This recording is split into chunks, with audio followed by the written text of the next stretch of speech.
Did you know that plywood is far more than just pressed wood? It's considered a symbol of clever engineering where resource efficiency and remarkable strength come together in a single material. The production process begins with round logs that are peeled into thin veneer sheets. These veneers are then dried, coated with adhesive, stacked with alternating grain directions, and hot-pressed under high pressure to form multi-layered boards. Thanks to this structure, plywood has become an engineered wood material that is both strong and dimensionally stable, widely used in construction and furniture making. But what exactly has made this seemingly simple material the first choice across the globe? Stay tuned as we uncover the journey that transforms ordinary logs into sturdy plywood sheets, a material that has shaped the face of modern architecture and interior design. Forest plantation and logging.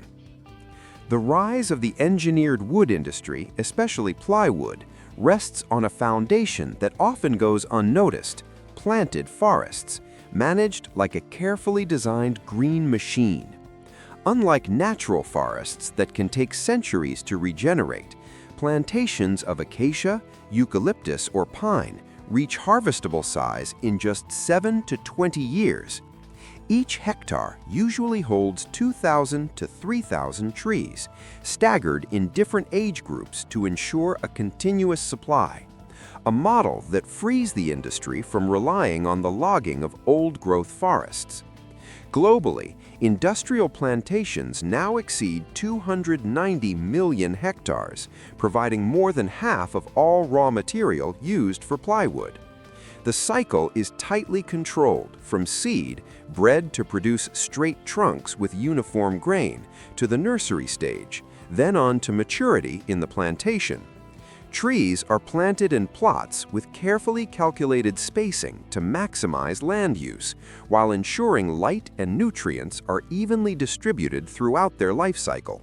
They are pruned, fertilized, and protected from pests to optimize every cubic meter of wood. Once ready, harvesting is mechanized. Trees are felled, debranched, and cut into logs. Straight trunks are destined for veneer, while tops and smaller branches become biomass fuel to power the very mills that process the wood. The ecological impact of this model is profound. Without plantation forest, global demand for plywood alone would put immense pressure on millions of hectares of natural forest, ecosystems that need centuries to recover. Instead, the closed-loop cycle of plantations enables rapid renewal, reduces carbon emissions, and safeguards wildlife habitats. That's why each sheet of plywood represents more than an industrial product. It embodies a philosophy of balance, turning planting, harvesting, and regeneration into a sustainable cycle where economy and environment work side by side. Log yard and log soaking.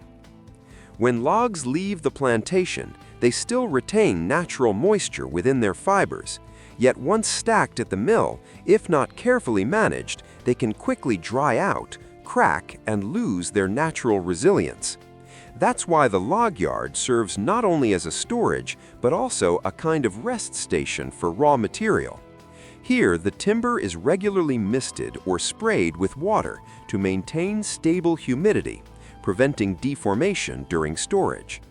These artificial sprays don't just moisten the surface, they balance the moisture between core and bark, reducing splitting and curbing the spread of insects and fungi. From a distance, the log yard resembles a vast reserve where thousands of trunks lie in neat layers under meticulous care.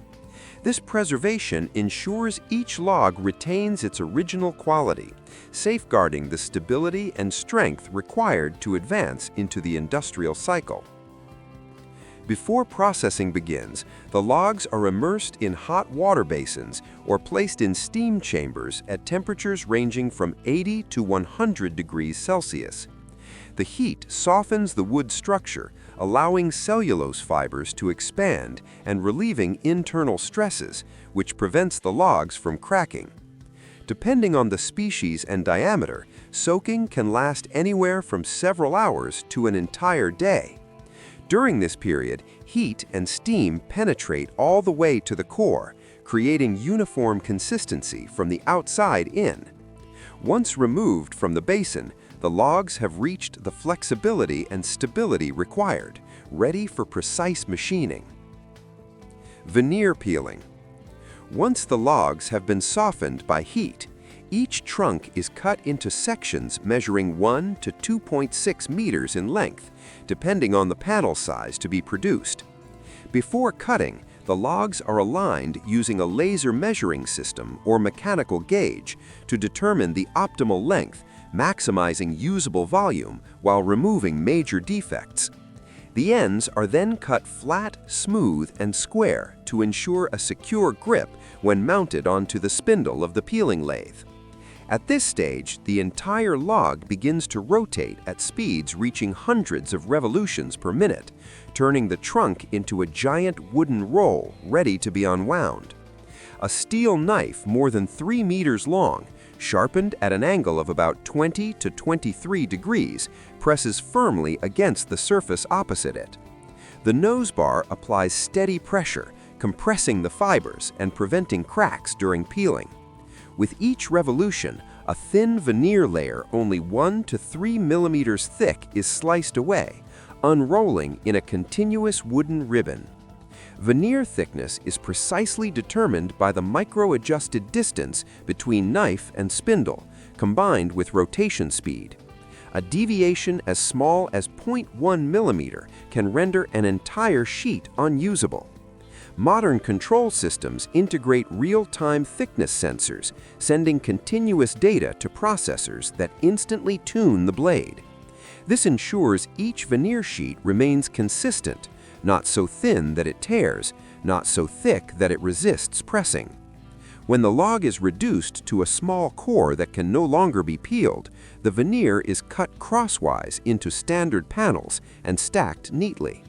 From a single solid trunk emerge flat, smooth, and uniform sheets, the technical foundation behind plywood's extraordinary strength. Veneer drying and adhesive curing. Freshly peeled veneer still contains a high level of moisture, often exceeding 30%, leaving the sheets soft and prone to deformation. To achieve stability, they are fed into specialized drying systems, long, hot air chambers stretching for tens of meters, where temperatures range from 150 to 180 degrees Celsius. The thin veneers are placed on conveyors and passed through successive heating zones, while powerful fans blow hot air evenly from top to bottom. Within just 5 to 7 minutes, the moisture content drops to only 6 to 8%, the ideal range for preserving both flexibility and mechanical strength. This drying process requires a delicate balance. Excessive heat can cause warping or cracks, while insufficient heat fails to reach the necessary dryness for pressure. For this reason, sensors continuously monitor temperature and humidity, transmitting data to the control room for instant adjustments. At the end of the chamber, the veneers are cooled naturally in an enclosed environment to prevent thermal shock. The result is a stack of thin, flat, and stable sheets, perfectly conditioned for the next stage of production. Once the veneer reaches stable moisture levels, it enters the gluing stage, a critical step that bonds the layers together. The most common adhesives are urea formaldehyde for furniture-grade products, or phenol formaldehyde for outdoor applications where resistance to moisture and weather is essential. On the production line, each veneer sheet passes through a rolling or spraying system that applies an even coat of resin, only a few dozen microns thick, just enough to penetrate the fibers without leaving excess. Viscosity, temperature, and resin volume are all tightly controlled. Even the slightest deviation can reduce bonding strength. Optical sensors continuously monitor coverage, making instant corrections if any area receives too little or too much adhesive. As a result, every veneer sheet emerges with uniform coating, perfectly prepared to be layered into a strong multi-ply structure, the very foundation of plywood's engineered performance: cold pressing and hot pressing. Once the veneer layers have been coated with adhesive and stacked with their grain directions set perpendicular, they're transferred into a cold press. This equipment uses a hydraulic system to apply uniform pressure across the entire panel surface, typically ranging from 0.8 to 1.2 megapascals. The pressing time lasts 15 to 30 minutes, long enough for the glue to spread and hold the veneer layers in place, though not yet sufficient for the chemical reaction to be fully completed. The purpose of this stage is to stabilize the shape of the panel, eliminate air gaps, and ensure tight contact between the veneer layers. If the cold pressing step is skipped, the adhesive may distribute unevenly, leading to delamination or warping later on.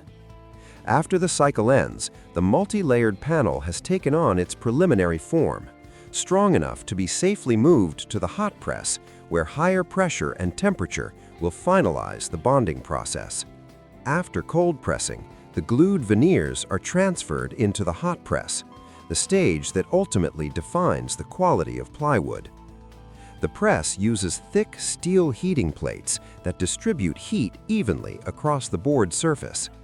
Temperatures are typically maintained between 120 and 150 degrees Celsius, while hydraulic pressure can reach 1.0 to 1.5 megapascals.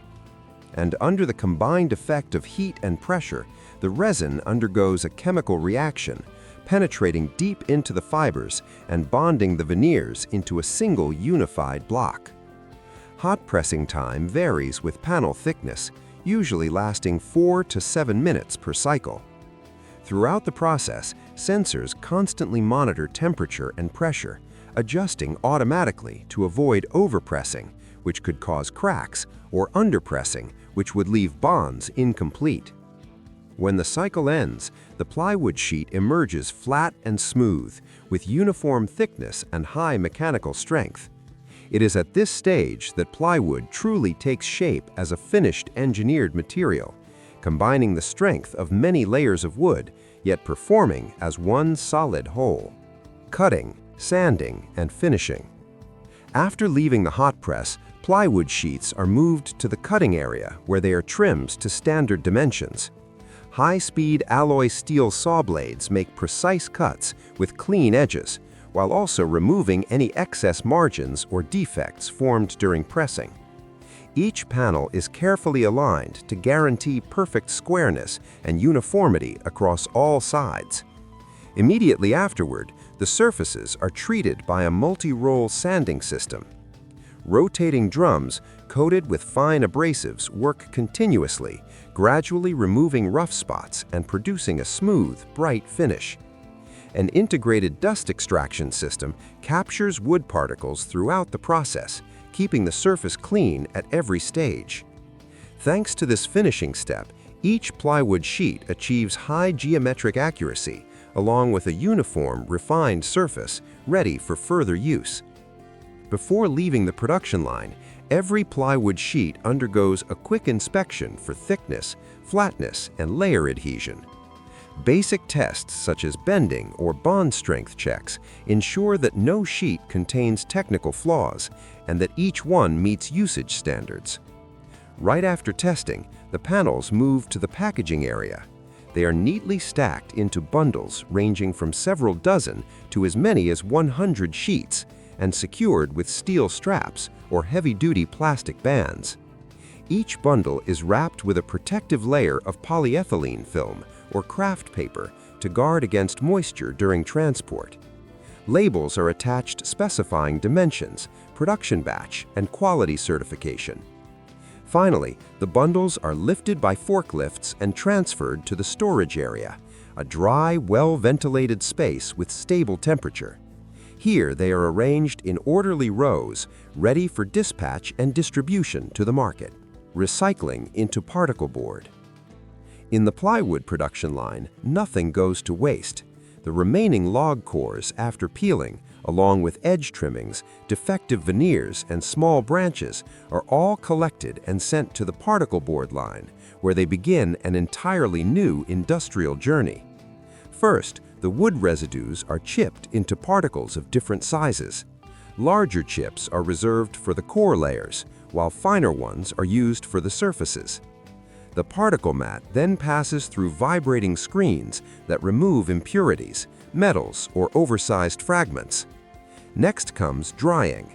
Hot air at 150 to 180 degrees Celsius blows continuously, reducing the moisture content to just 2 to 3%, the optimal level for bonding. The dry particles are blended with industrial resin, most commonly urea formaldehyde, along with a small amount of paraffin or moisture-resistant additives. This mixture is spread in multiple layers on a conveyor, fine particles on the outer surfaces, coarser ones in the middle, forming the familiar three-layer structure. The entire particle mat is then loaded into a hot press at around 180 to 200 degrees Celsius and pressures of several megapascals. And under the combined effect of heat and pressure, the resin undergoes a chemical reaction, penetrating deep into the fibers and bonding the veneers into a single unified block. Hot pressing time varies with panel thickness, usually lasting 4 to 7 minutes per cycle. Throughout the process, sensors constantly monitor temperature and pressure, adjusting automatically to avoid overpressing, which could cause cracks, or underpressing, which would leave bonds incomplete. When the cycle ends, the plywood sheet emerges flat and smooth, with uniform thickness and high mechanical strength. It is at this stage that plywood truly takes shape as a finished engineered material, combining the strength of many layers of wood, yet performing as one solid whole. Conclusion: from a tiny seed in the nursery to vast plantation forest, through harvesting, log cutting, veneer peeling, drying, gluing, and multi-layer pressing, every step contributes to the making of a complete sheet of plywood. Each thin veneer is laid with intent, every technical detail strictly controlled, forming an engineered material that is both strong and stable, capable of serving in everything from household furniture to industrial-scale architecture. Even wood residues are not wasted, but reborn as particle board, closing the life cycle of each tree within a sustainable production model. This journey shows that plywood is much more than just laminated wood. It stands as a symbol of technical ingenuity and harmony with nature. If you were impressed by this process, share your thoughts in the comments below, and don't forget to hit like and subscribe to our channel to uncover more fascinating secrets from the world of industry.